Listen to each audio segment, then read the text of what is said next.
हमारी ताकत, हम सब एक है, हम सब एक है, तांत्रिक वेतनश्रेणी मिळालीच पाहिजे, तांत्रिक वेतनश्रेणी मिळालीच पाहिजे, एकाच मिशन तांत्रिक वेतन एकाच मिशन तांत्रिक वेतन अरे कोण म्हणतं देणार नाही, घेतल्याशिवाय राहणार नाही, हम सब एक. दादा, आज आपण या जिल्हाधिकारी कार्यालयामध्ये भूमी अभिलेखच्या समोर आंदोलन करत आहात. काय विषय होता? सर्वप्रथम नमस्कार. आम्ही सर्व भूमी अभिलेख कर्मचारी भूमी अभिलेख महाराष्ट्र कृती समितीच्या माध्यमातून आम्ही आंदोलन पुकारत आहोत. अतिशय धोरणात्मक आणि संविधानिक मार्गाने आम्ही कामबंद आंदोलन पुकारलेलं आहे.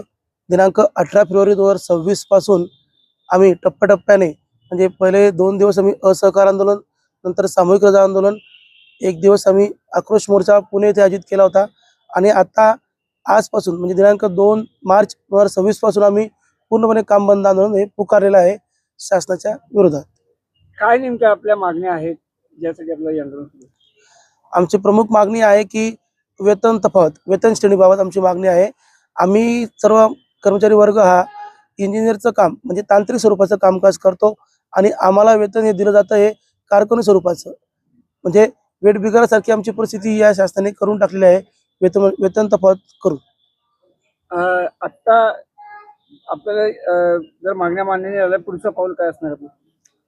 आता आम्ही मागण्यांना मान्य झाल्यास असंच हे काम बंद आंदोलन सुरू ठेवणार आहोत. यानंतर जर तरीही काही तोडगा नाही निघाला तर आमच्यातले काही मंडळी पुन्हा उपोषणाला किंवा आमरण उपोषण पुकारण्याची सुद्धा वेळ आमच्यावरती येईल अशी परिस्थिती निर्माण झालेली आहे. आतापर्यंत आपण पुढे कुठे याचा पाठपुरावा केलेला आहे? आम्ही आमच्या जामवंत आयुक्त स्तरावरती याचा पाठपुरावा केला आहे. तसेच स्थानिक लोकप्रतिनिधी, आमदार महोदय, खासदार महोदय यांच्यापर्यंत निवेदनं दिलेली आहेत. माननीय महसूल मंत्री यांनाही यापूर्वी सुद्धा निवेदन दिले आहेत. माननीय महसूल मंत्री यांनी यापूर्वी आम्ही पुकारलेला आंदोलन किंवा दिलेल्या निवेदनानुसार 150 दिवसांचा कालावधी दिला होता, आश्वासन दिलं होते, परंतु ते पूर्णपणे पाळण्यात आलेलं नाही. त्यामुळे आम्हाला हा मार्ग अवलंबावा लागलेला आहे. यामध्ये किती कर्मचारी एकूण सहभागी झाले?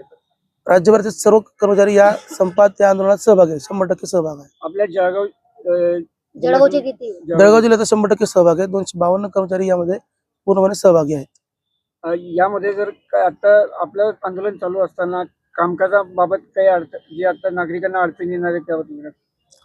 नागरिकांना येणाऱ्या अडचणीबद्दल आम्ही अतिशय दिलगीर आहोत. कारण नागरिकांसाठी आम्ही नेहमीच काम करत आलेलो आणि पुढेही काम करत राहणार आहेत. परंतु आता आमच्याही अडचणी खूप महत्त्वाच्या झालेल्या आहेत. आम्हाला जो तुटपुंजा पगार मिळतो यामध्ये आम्ही कामकाज करत आहोत. ही पण आमची अडचण प्रत्येकाने समजून घ्यावी. कारण आमच्या सोबतचे जे इतर विभाग आहेत, आमच्या समकक्ष असलेल्या पदावरती जे इतर कर्मचारी आहेत, जसेच की वन विभाग, MMRDA, सिडको, PWD सेल, त्याच्यानंतर BNC सेल, हे या विभागांमधले असले सर्वेअर, या विभागातल्या भूमापक यांना मिळत असणारी वेतन श्रेणी आणि आम्हाला मिळत असणारी वेतन श्रेणी यामध्ये खूप मोठी तफावत आहे. आमची फक्त इतकी रास्त मागणी आहे की आम्हाला त्या समकक्ष कर्मचाऱ्यांसोबत वेतन श्रेणी मिळावी, ही आमची एवढी मागणी आहे. याबाबत आपण काही न्यायालयीन लढा लढत आहात का? 2017 पासून आमच्यातल्या नवीन नियुक्त झालेल्या कर्मचाऱ्यांनी आणि त्यांच्यासोबत इतर कर्मचाऱ्यांनी जवळपास 198 कर्मचाऱ्यांनी महाराष्ट्र न्यायाधिकरण म्हणजे मॅट कोर्टात केस दाखल केली आहे. त्या केसच्या संदर्भाने महाराष्ट्र शासनाने एक समिती नेमली होती, सुधांशी समिती म्हणून. माननीय जबाबदार आयुक्त, तत्कालीन जबाबदार आयुक्त सुधांशी साहेब यांच्या अध्यक्षतेखाली समिती नेमली होती की अभ्यास करून अहवाल सादर करावा, प्रस्ताव सादर करावा की वेतन श्रेणी यांना काय दिली जावी, यांची काय मागणी आहे. त्या अनुषंगाने वेगवेगळ्या विभागातील उच्चपदस्थ अधिकारी त्या समितीमध्ये नियुक्त होते. त्या समितीने अहवाल यापूर्वीच शासनाकडे सादर केलेला आहे. 25/8/2025 प्रस्ताव दिलेला आहे की यांनाही वेतन श्रेणी जी आहे, भूकरमापक यांना S8, परीक्षण मापक यांना S12, त्याच्यानंतर शिरेसदार, मुख्यालय सहाय्यक स्वरूपाच्या पदाधिकाऱ्यांना S14 या वेतन श्रेणी लागू करावी, असा प्रस्ताव सुधांशी समितीने यापूर्वीच शासनाला दिलेला आहे. आमची तीच मागणी आहे की हा प्रस्ताव आहे त्याच स्वरूपात जसं तसा मान्य करण्यात यावा, ही आमची आग्रही मागणी आहे.